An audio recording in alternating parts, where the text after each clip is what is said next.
so complex and so international and has so many different parties, so many different standards, compliance, governments, regulation, different types of roles. It's not surprising that it stayed manual for so long, right? It's something that lent itself to, email. Email was perfect digitalization when people were in different languages. Everything seemed different. On the other hand, it is one system, right? In the end of the day, you are moving goods from one place to another. There's a limited number of possibilities, and so it is a system that can be digitized.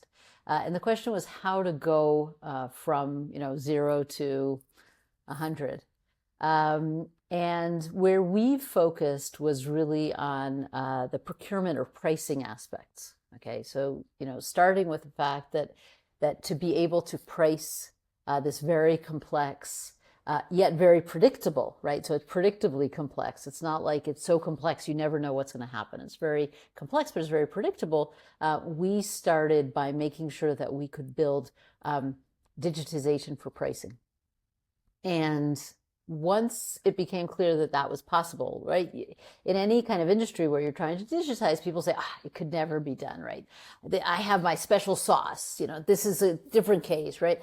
But once you show that actually, yes, your knowledge industry is important, right? And you have what to contribute, but it can also be modeled, right? It can be made, they're discrete pieces to what we're doing here. It can be standardized across multiple parties, right? So once we did that for the pricing, it became easier to do that for the buying, right? So once you've identified that you can automate a price, put a price in a system, now the next interesting thing is to be able to say, okay, now can I actually book that, right?